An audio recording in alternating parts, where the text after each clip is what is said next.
Voltamos com o Roda Viva Pernambuco, o candidato Maurício Randes conosco aqui nos estúdios. Antes de passar para Antônio e dar mais uma rodada com os colegas, veja só, candidato, ainda dentro dessa confusão eleitoral. Semana passada, no apoio do MST ao candidato Paulo Câmara, estava lá abraçado a Paulo Câmara, Vônei Queiroz, que é do PDT, o presidente, estava o presidente do seu partido, João Fernando Coutinho, todos tirando foto ao lado de Paulo Câmara, inclusive usando adesivo. Isso não confunde também a cabeça do eleitor, não? Não fica difícil para o senhor como dividir assim, como dizer, não, Vônei está comigo, o presidente do partido está comigo, mas ele abraçou Paulo Câmara lá porque foi o momento. Como explicar isso para o eleitor? Eu agradeço você colocar essa questão, porque como esse quadro partidário ele é muito centralizado pelas cúpulas partidárias e os deputados, eles dependem de acordos que são feitos também na região. Então, às vezes você tem candidato a deputado federal, chega no município que ele trabalhou os 4 anos do mandato e aquele município está apoiando outro candidato a governador, faz um evento, aí ele não vai, entendeu? Eu não tenho essa ciumeira e sei que os companheiros vão, onde eles puderem, conseguirem votos para a nossa candidatura. Eles sabem o que é que representa, aliás, eles que me pediram para ser candidato. A rigor, quando eu fui convocado, era para uma candidatura ao Senado. Eles que me pediram para ser candidato a governador. Eu estou muito satisfeito, porque eu estou preenchendo uma necessidade do eleitor de Pernambuco que estava descontente com essas duas alternativas. Por isso que eu acho que a gente está crescendo e tem chance para o segundo turno. Desculpa, a sua candidatura, no caso, ao governo pelo PROS, não foi depois de tentar ser candidato pela Frente Popular, não? O senhor não tentou pela Frente Popular, não? A gente estava querendo criar uma alternativa. Depois, então nunca o senhor quis... Depois, não, porque essas discussões preliminares, nesse quadro partidário centralizado, acontece todo tipo de diálogo, né? Por exemplo, o PROS dialogou lá com o Marinho, foi... Porque tem uma informação, não sei se o senhor confirma agora, tem uma informação de bastidor que circula que tinha sido prometido ao senhor uma vaga para ser secretário de um futuro governo Paulo Câmara, tudo mentira então. O que é ser secretário? Não existe isso. O que acontece é que nesse quadro partidário, nesse quadro partidário, chega naquela fase preliminar, todo mundo conversa com todo mundo. Então faz parte do processo. Perfeito. Mas estava claro para a gente que tinha que criar uma alternativa, porque Pernambuco não está bem e a alternativa da oposição conservadora não satisfaz a reconstrução política que queremos fazer.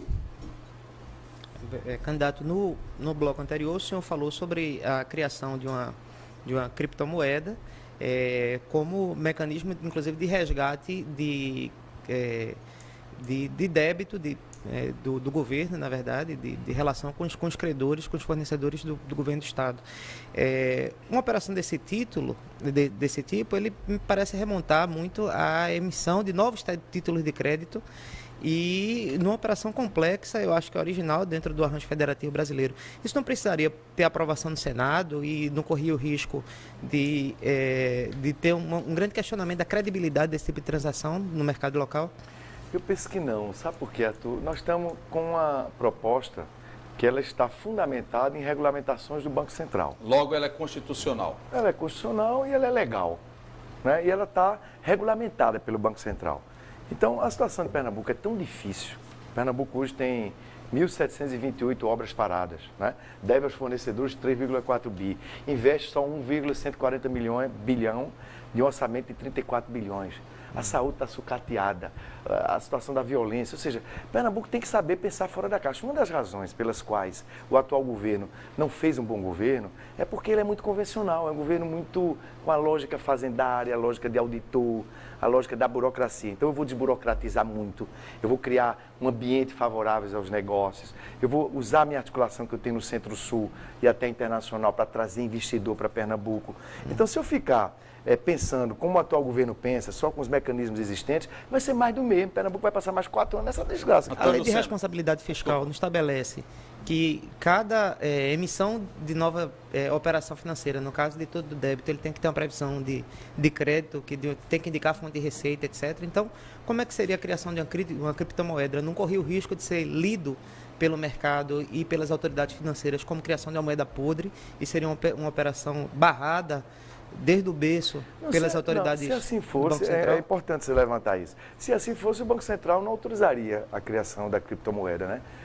Jário estava lembrando, é o Bitcoin que está hoje valendo R$27 mil em média. Né? Mas já existe autorização do Banco Central para fazer esse tipo de transação no governo estadual? Existe. É isso que a gente está sendo criativo. A gente está utilizando uma regulamentação que existe para dar uma solução a um problema de Pernambuco. Se eu tiver a felicidade de servir ao povo de Pernambuco como governador, essa é apenas uma das soluções criativas que nós vamos trazer. Só mais uma desculpa, informação. Arthur. Eu gostaria de saber se essa informação sobre a operacionalização dessa ideia está disponível no seu site, para que o seu eleitor e o público interessado possa verificar. Do Banco Central. É só estudar a resolução do Banco Central.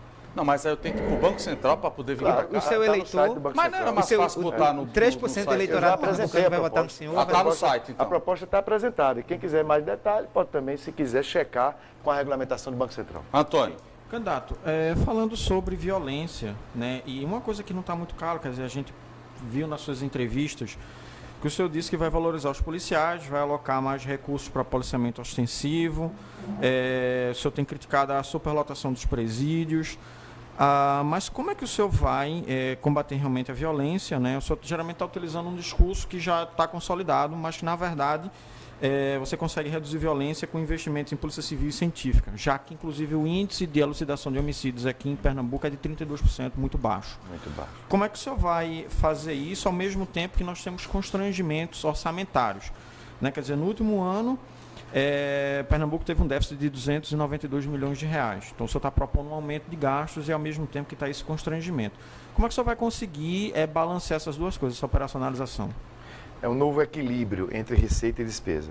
Hoje, Pernambuco gasta muito mal, porque, como eu estava dizendo para Arthur, tem uma lógica muito burocrática.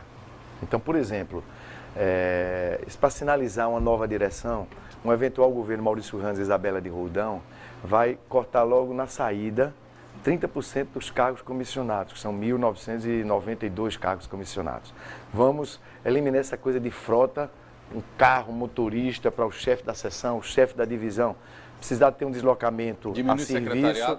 Diminuir o secretariado de 22 para 15. Tá. E vou colocar o secretariado com metade de mulheres e afrodescendentes, para sinalizar que nós não queremos apenas uma retórica para a igualdade de gênero, combate à discriminação racial e as outras minorias. Mas voltando para isso, então, eu vou ter uma preocupação de ter uma verdadeira obsessão. Vamos lançar um programa de desburocratização. Isso faz com que o recurso deixe de ser gasto na atividade meio e possa ser investido nas necessidades de segurança, educação, saúde, estradas, recursos hídricos, sustentabilidade. Para a segurança pública, nós vamos também pegar recursos dessa coisa que irrita qualquer cidadão pernambucano, que é hoje a indústria das multas.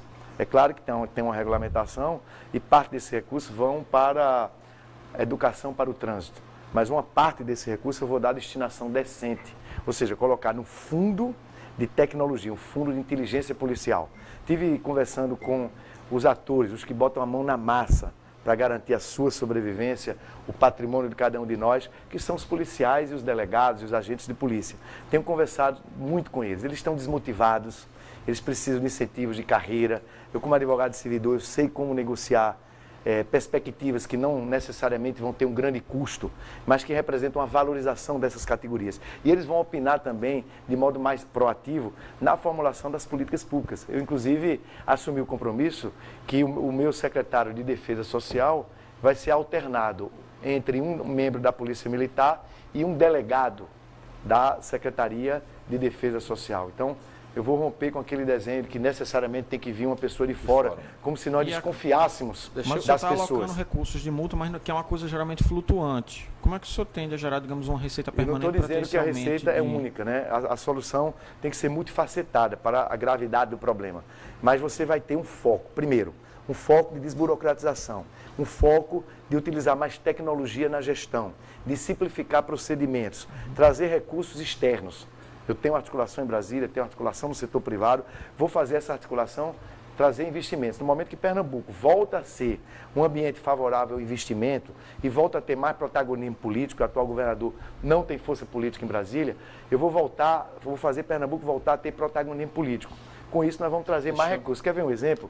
Emenda para a barragem de Garapeba e Panelas, foi introduzida no orçamento uma emenda de 133 milhões, o governo do Estado não teve força política para tirá-la.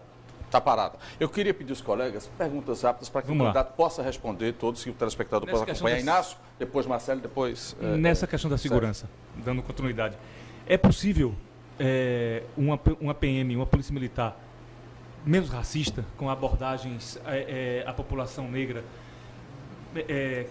que seja igual a forma como faz abordagem à população branca de classe média? Porque o que se viu, isso ficou muito acentuado nos últimos anos, aqui em Pernambuco, é uma APM racista. Eu não sei se isso parte da polícia militar, se isso é algo, se o governo é refém disso ou se isso é deliberado. Nós não podemos generalizar, mas existe isso. O famoso baculejo é prioritariamente para o PP, né? O preto, pobre da periferia, o PPP. Então, isso, eu vou ter uma verdadeira obsessão, Inácio. Eu não posso admitir que a pessoa, porque é negra ou porque é pobre, sofra um tratamento discriminatório no baculejo da polícia. Ou então porque é membro da comunidade LGBTI, é um trans. O que a população trans sofre de violência, eu vou criar uma estrutura de delegacias, aproveitando para qualificar as delegacias de crimes contra a violência às mulheres, que já existem muitas nas cidades da região metropolitana, nas grandes cidades, só que elas não estão funcionando no fim de semana, quando a mulher mais é violentada pelo companheiro, pelo marido que bebe, que está lá sem trabalhar. Então eu vou colocar plantão nas delegacias das mulheres, vou requalificá-las e vou estender o objeto dessas delegacias para ser delegacias especializadas em atendimento à violência contra as mulheres e contra a comunidade LGBTI. Sérgio. Isso é uma diferença que vai mudar totalmente a mentalidade. E vou fazer um programa intenso de capacitação da Polícia Militar e da Polícia Civil para esses temas, para eliminar a discriminação às pessoas mais pobres, aos homossexuais, às mulheres e aos moradores da periferia. Isso é um assunto que, para mim, vai ser um compromisso de vida. Sérgio, depois como Marcelo governador. Montenegro. Sérgio Montenegro, rapidinho na pergunta. Candidato, você falou agora de investimentos, o senhor falou em triplicar o volume de investimentos no Estado, que hoje é de 1,1 bilhão, é muito pouco. Mas, em tempos de crise, de onde virá esse dinheiro? É possível chegar a esse valor num país como está, quebrado desse jeito? É possível. Um minuto para o senhor responder. Eita.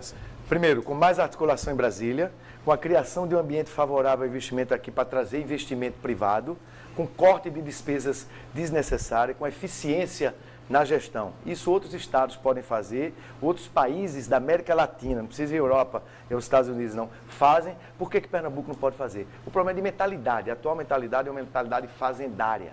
É uma mentalidade burocrática, é uma mentalidade de auditor. O auditor é necessário, mas para fazer o seu papel. Quando vai governar, gera diferença de perspectiva. Pernambuco precisa de um governador com capacidade empreendedora, com visão nacional e internacional dos problemas, e que tenha militado nos movimentos sociais. Por isso que eu aceitei me apresentar. Marcelo, para a pergunta e para o senhor uma rápida resposta. Candidato, o senhor tem criticado bastante o atual governador, mas quando o ex-governador Eduardo Campos o indicou, o senhor estava no palanque, participou inclusive da campanha do próprio Eduardo, estava lá nos bastidores. Eduardo errou ao indicar Paulo Câmara? Acho que não foi feliz. Aliás, eu acho, Marcelo, que essas indicações de pessoas que não têm envergadura política, experiência eleitoral, elas não são positivas. Naquele momento não cabia questionamento, não? Não, ali eu estava na campanha nacional, não estava aqui, eu estava morando em São Paulo. Eu era coordenador geral de programa de governo de Eduardo e Marina. Mas aí o que é que aconteceu? João Paulo foi um bom prefeito, indicou João da Costa, foi um desastre. Lula foi um bom presidente, indicou Dilma Rousseff, foi um desastre. Né? Eduardo indicou Paulo, Pernambuco está do jeito que está. A tal da herança política é muito Candidato. Não vale a pena esse negócio. Está cheio de filho indicado que tem experiência, pra que tem envergadura, que já perdeu, que já ganhou. Para a gente encerrar. Eu só acredito em pessoas que já tiveram vitórias e derrotas. As pessoas que recebem tudo sem esforço, né, como se fosse filhinho de papai, no caso, governantes que são ungidos. É o recado que o senhor está dando? Os mexicanos têm uma palavra que eles dizem assim, o dedaço. O dedaço, quando o líder popular carimado, quem dita... repito, é o recado que o senhor está dando aí? É uma instigadazinha? É uma análise que eu faço da polícia Vai para brasileira. Paulo Câmara isso? Não está dando certo, esse tipo de dedaço, de indicação. Para encerrar, em 30 segundos, vou repetir a pergunta do início. Por que o senhor acha que o pernambucano deve votar no senhor? Por gentileza. Voto porque eu estou preparado, estou maduro, estou tendo a capacidade de ajudar a reinventar a política. Pernambuco não precisa de mais do mesmo. Quem quer o atual, fica com esse governador. Pernambuco está mal. Quem quer a volta ao passado, tem a opção conservadora da oposição de Armando. Quem quer uma alternativa à esquerda, progressista, com inovação tecnológica, com diálogo com os movimentos sociais, com uma história que já provou a capacidade de se reinventar, tem a opção Maurício Ramos, Isabela de Roldão, votando em Silvio Costa e Lídia Brunes para o Senado. É só você querer, não tem nada decidido, a eleição está em aberto, Pernambuco pode voltar a ter inovação, esperança, desenvolvimento econômico. É só você querer rima de música de Lula, de campanha. Eu usei muito. Pedro Lula. É verdade. É jingle. E eu já usei muito esse jingle. Obrigado, candidato. Obrigado, candidato, pela presença. Colegas, muito grato pela atenção. O programa ele é repetido aos domingos e tem as mídias sociais. Acesse as mídias sociais depois e você acompanha todo o programa. Muito bem, pelas redes sociais, o candidato Maurício Ramos conosco ainda nos estúdios, a presença dos colegas jornalistas, respondendo ao internauta Benedito Rios, desemprego, violência, hospitais superlotados, reforma administrativa e tributária, o que é que o senhor vai fazer diante desses problemas? É bronca, viu, Benedito? Mas nós estamos preparados. Eu já tive de lado de cá do balcão, de lá do balcão. Já tive na iniciativa privada, no público. No público eu já tive em organização pública internacional e nacional. Essa experiência que eu venho, pensando fora da caixa, inovando, chamando as pessoas criativas, as pessoas inteligentes para que elas colaborem. Não vou compor governo com loteamento partidário, até porque a minha coligação é pequena. Então eu não vou precisar lotear, e se fosse grande eu não lotearia.